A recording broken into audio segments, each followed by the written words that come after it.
Flora here, and oh, I'm so excited to be live streaming today. So, I have been sitting here working and doing my thing, and I've had some really powerful calls today with clients. I started the day off with some coffee and my journaling, and then I moved into my group reading that I did for all the members of the Institute. Then I had several really powerful calls with clients. And the energy that's really present that I'm feeling, especially over the last couple of days, is a little bit of chaos. A little bit of chaos. Hi, Mitchell. Hi, Gregoria. I don't know how to pronounce your name. I do apologize. Hi, Thelma. Hi, Jill. Hi, Candace. Cynthia. Esther.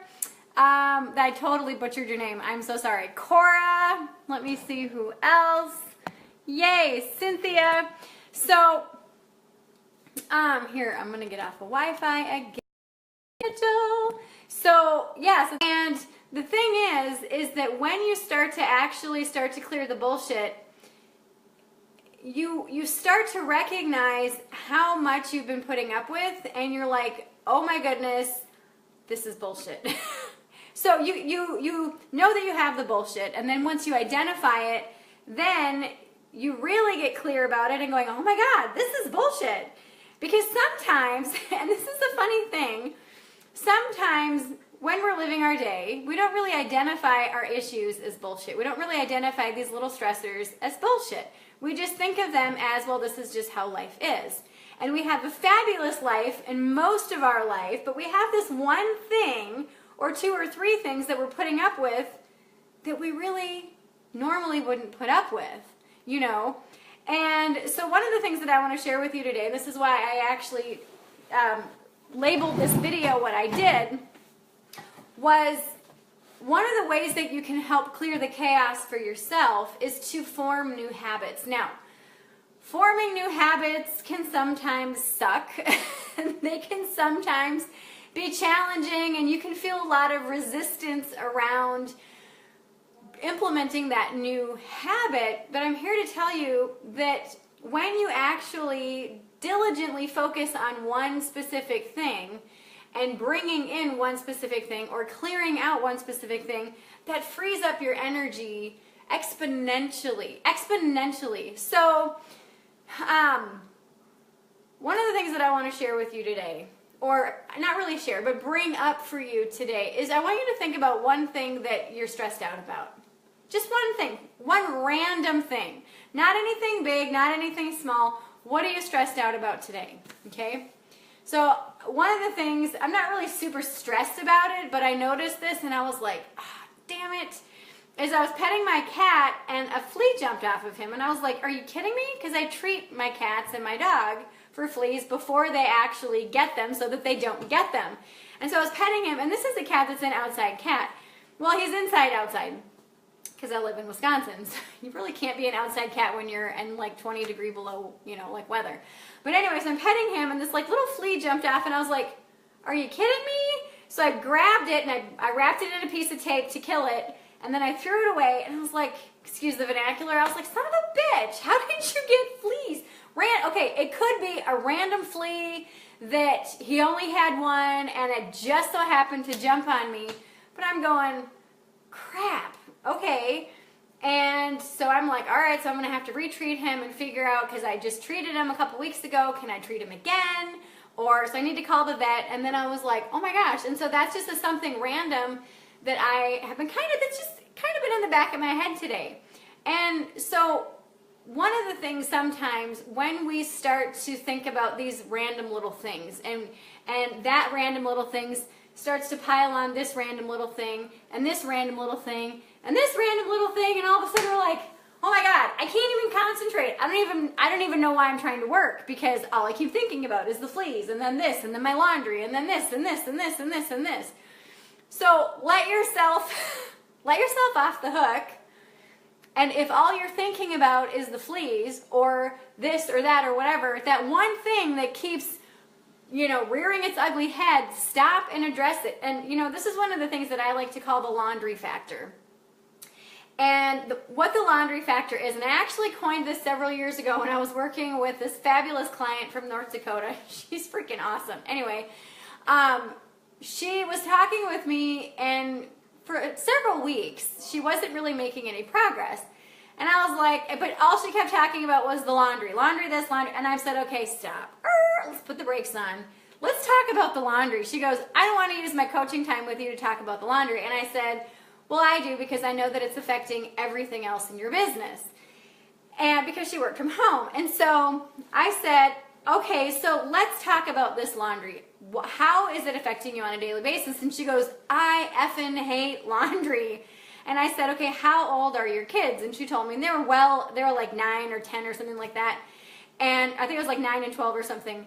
And I'm like, okay, and her husband as well. And I said, okay, so what would it look like for you? What would it feel like for you if you only had to do your own laundry? She goes, well, first of all, I would probably clear out like half of the clothes in my closet because I don't wear over half of them. And second of all, it would feel really good. It would feel so good. And I'm like, okay, so that's your assignment this week, is to clear out your closet of all the clothes that you don't wear and start doing only your laundry. She goes, well, what about my husband and my kids? I'm like, teach them how to do their own laundry. They're old enough, right? She goes, well, yeah. And I'm like, teach them how to do their own laundry. Give them each their own laundry basket. And you can say, okay, when it gets this full, or, you know, like, because some laundry baskets are like ginormous and others will actually just hold one load. I have a one loader. But, you know, when it gets this full or when it gets full, that's the time to do the laundry. And so teach your kids how to do the laundry and tell your husband, okay, you're doing your own laundry because you're a grown man. and just let them run with it and just trust that they'll do it. And if they don't do it and they don't have laundry, that's their own problem. And she's like, oh shit, Flora, I don't know if I can do this. I'm like, just try it out for a couple days. If it's anarchy and they rebel, you can start doing it again. But give them the opportunity to just try it out and see what they think. See how they like it. And see how you feel afterwards. And she's like, okay. So the next week she calls me. She's like, holy shit, Flora. This has been the most amazing thing ever. She goes, I feel so free. I don't ever have to freaking worry about laundry again. I'm like, okay, talk to me. Tell me what's going on. She goes, well, I showed my kids how to do it, and they were like, Mommy, we know how to do this already. But I did it anyway. And she said, I told my husband he was doing his own laundry, and he goes, okay. He didn't even like bat an eye. She said, you should have seen me clean out my closet. She goes, I've never done that so fast because I knew half the clothes in there I hated because they were from when I was bigger, and there was no way in hell that I was going to fit back in those again because I'm not gaining my weight back. And then the stuff that she did have left, she tried on, and she said, okay, this fits good, or this doesn't fit good. So she like totally eliminated over 3/4 of her closet, and she goes, what I have left feels so good. It's super, super like easy to take care of. Literally nothing needs to be ironed. You throw it in the washer, throw it in the dryer, and then you hang it up. She goes, it's great. She goes, I can't believe this little thing affected me this much.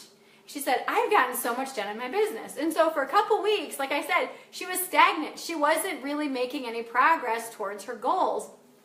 And it wasn't until we addressed the laundry factor that she all of a sudden felt that momentum build up again, because she felt the weight of that off of her. This is what bullshit does to us. This is what these old habits do to us. When we get in the habit of doing our kids' laundry, like my kids are 18 and 21, but early on, like way back in the day, as soon as they were old enough to do their own laundry, I'm like, all right, y'all are doing it. If you don't have clothes, it's on you. It's not on me, because it's your responsibility, because they're your clothes. You know, and what an empowering thing to be able to give to somebody is the ability to know how to wash their own clothes, and the ability to learn how to make food, and the ability to know how to clean a toilet and a room and their you know, living room or whatever. And so empowering people and teaching them to do things, yes, it does take time to actually learn how to do it and to teach them how to do it so that it's good enough for them. But also, it frees you up from their obligations. And that's another thing, is that when you take on other people's obligations as your own, you're not only doing your stuff, but you're doing their stuff as well. So that's packing on double duty, you know. So I'm just not only washing my clothes, but now I've got to wash this person's clothes. And that's, granted, throwing in a load of laundry or grabbing it off the floor, putting it in the basket, bringing it down, sorting it, or just throwing. I'm one of those throw it all in and just wash it in cold and it's all good. I'm one of those people. Seriously. I don't separate whites. I literally, it all goes in the same thing. I throw some soap in there, turn it on, and it's good. And then I throw all of it in the dryer, except for bras or whatever. But that's it. That's how I do laundry. And so I never check pockets. I never unfold socks. Like literally, I take it from the basket and I shove it in. So, you know, that's one of the things, is that you're not only doing your obligations to yourself, but you're doing somebody else's obligations, which takes time. It takes the efforts. Granted, it takes 5 minutes to do that, but it's 5 minutes that you could be bringing things in your life to fruition. You know what I mean? And so, but doing this, or not doing this, not doing other people's obligations, and choosing to focus on things that you can control, what that does is it frees up so much time for you to actually create a life that you love. And also, and this is the kicker, it allows you to be more focused. It allows you to feel more free. It allows you to really say, hey, that's not my responsibility. This is, you know. And I really want you to think about this. And this takes time. It was a habit that you started once you, okay, like your kids are little, oh, I need to wash clothes, so you wash them, yada, yada. That's a habit that you've gotten into. You can choose to get out of that habit and make it a habit of letting them do their own thing. So again, going back to the one thing in your life right now that's just pressing today, okay? Not the big ginormous elephant in the room or whatever, but just think about what's one thing that's bothering you today, and just ask yourself, whose responsibility is this? Is this my responsibility, or is this somebody else's responsibility? And if it's somebody else's responsibility, why am I taking this on my own? Like, if I really wanted to be whatever about this, I would have my youngest son call the vet because it's his cat.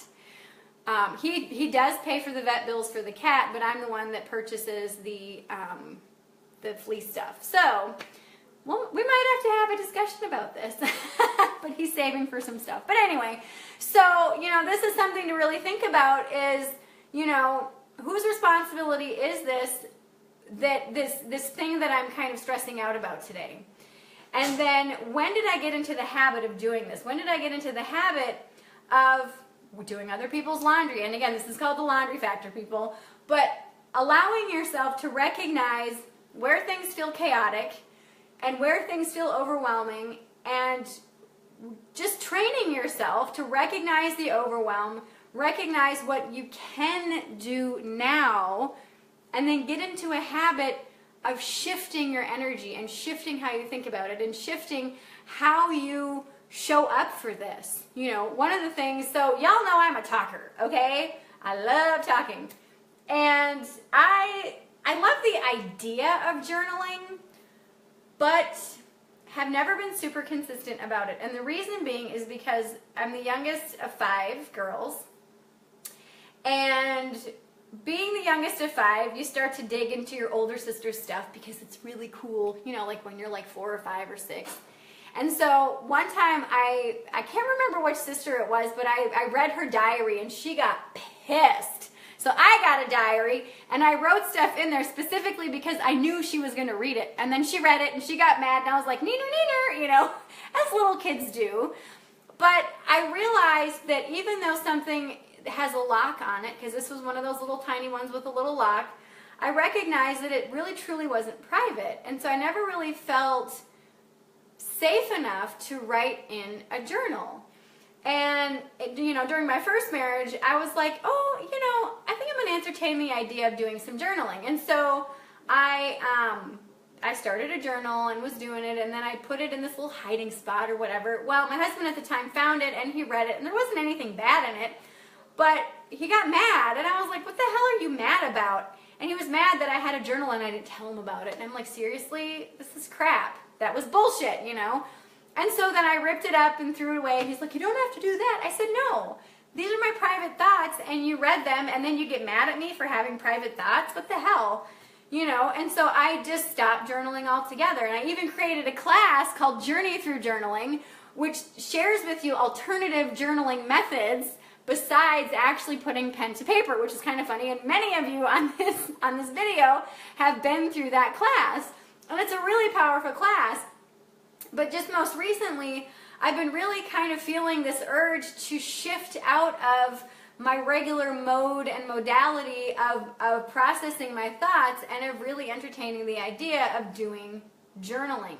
And I got to tell you, it's just been a little bit of a challenge. And speaking of challenge, I'm actually doing one of my mentor's 30-day journaling challenges. And so I started journaling officially. Hang on, I'll actually tell you. It hasn't been very long. I think it's on the 13th of this month. So it's been almost 10 days. And one day I forgot. I'm like, shit, I forgot to journal. And now I've done affirmations and stuff like that before, and my version of journaling is just a little bit different than pen to paper. But I really want to try to do the pen to paper thing. So like I said, I started on the 13th. I missed one day. I totally spaced it. I was like, dang it. And then I'm like, you know, if I'm really going to be serious about this, I really want to start manifesting some different things and some certain things.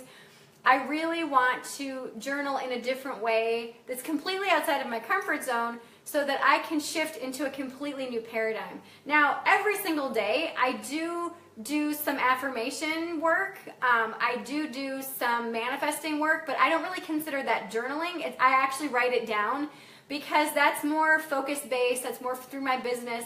But this is actually like let it all hang out journaling. With no holds barred, every subject is game, you know what I mean?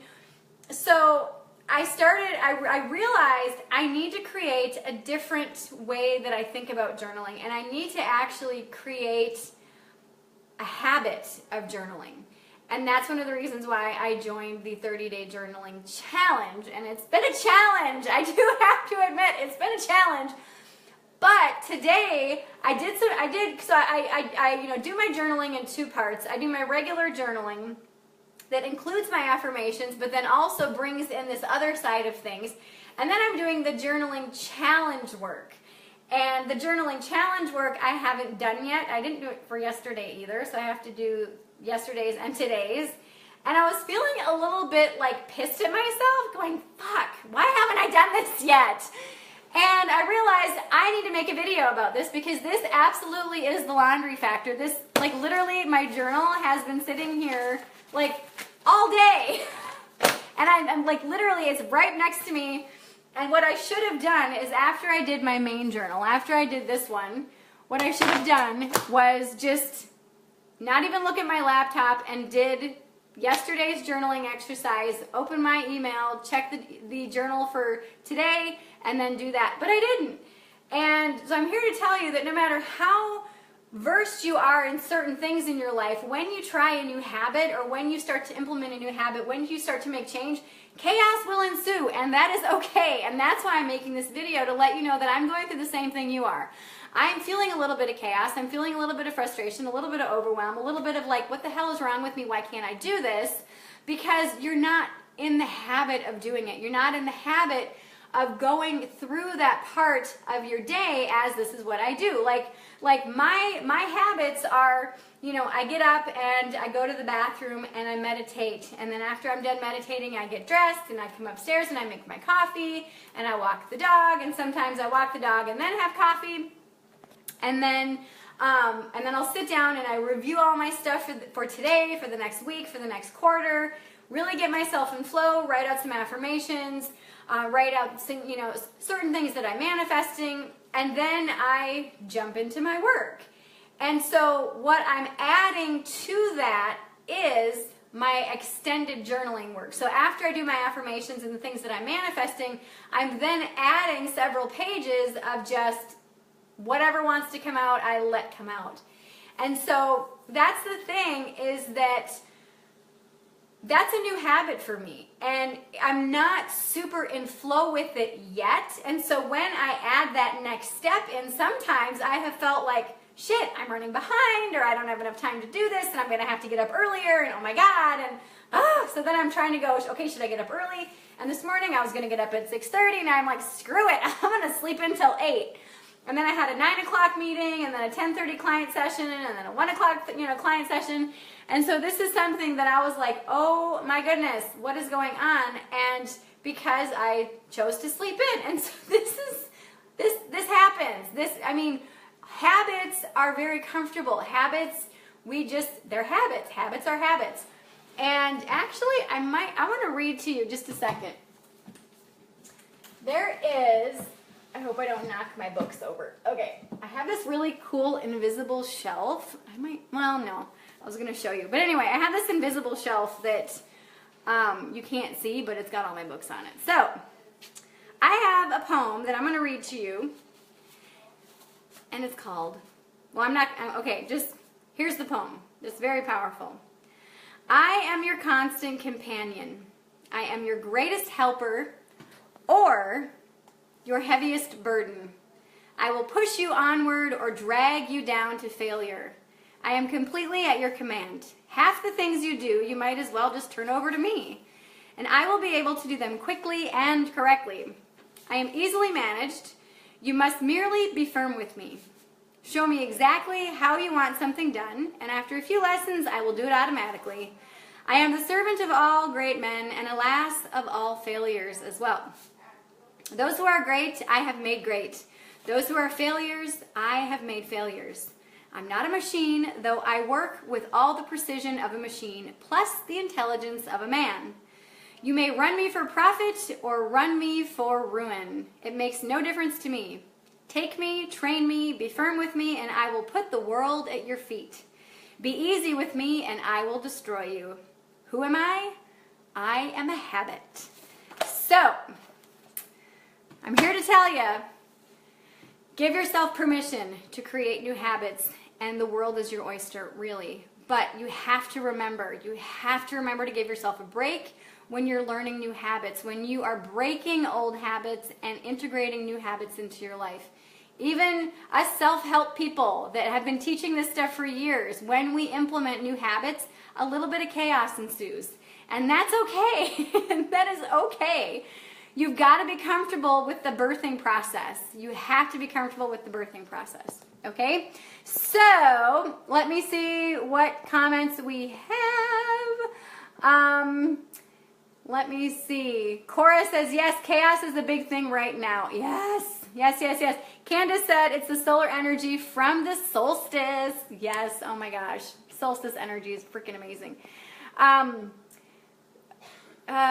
Gregoria, I think that's how you pronounce your name. I'm in decluttering mode in bits and pieces, though. Last night was more of a wave. Yes, a lot of the times we go into these kind of wave-like energies. Hi, Natalie. Hi, Melissa. Jill says it would be... Wait, it could have been in the yard, not on the cat. 7 Dustin, I hope it's spelled right. You can get rid of the other bugs that way. Oh, thank you. Yeah, it was actually on the cat. I was petting the cat, and then all of a sudden, here's this flea. I'm like, seriously? Crystal says, yay, journaling for the win. Yes. Mitchell said, shift your journaling mindset. Yes, absolutely. Melissa said, this is so funny, the laundry factor. Anytime we argue, Matt says, are we going to fight about the laundry? Ha ha ha. Yep. Nicole said, I had to retrain myself just to get my important meals in the day. I get it. It takes at least 20 days to form new habits, right? Actually, Nicole, it's over 60 days. Usually it's between 62 and 67 days. It's not 20 days, it's not 30 days. That's why a lot of people try things for a month and then they fall off the wagon, or they try things for several weeks and then they fall off. It's actually over 2 months to actually ingrain a habit so that it's in complete flow. So, Mitchell says, what book is this from? This is from an old book that I got, what year? Hang on, let me see when I got this. I got this in 2014, right after it came out. This was one of the first printings of this book. I was given to it to do a proofread. It's called 6 Months to Six Figures by Peter Voog. Really amazing author, amazing entrepreneur. But you can find the habit poem. If you just type in the habit poem, you'll be able to find it. And this is one of the reasons why I have this book out, because I'm constantly, this poem is marked because I actually read this poem all the time to people. It's so good. Sometimes I read it for myself too. So this is your reminder to just, hey, you know, when we've got shit going on and shit hits the fan and chaos ensues, when we're trying to bring in a new habit into our life, recognize that that's part of the process. And why things feel chaotic is because you are resisting the new habit. And give yourself permission. Like I said, give yourself permission to address the laundry, aka the laundry factor. Nicole said, yes, that explains a lot. Thank you. You're very welcome. Jill says, I think I need to get the drama triangle tattooed on me so I remember. Right? No kidding.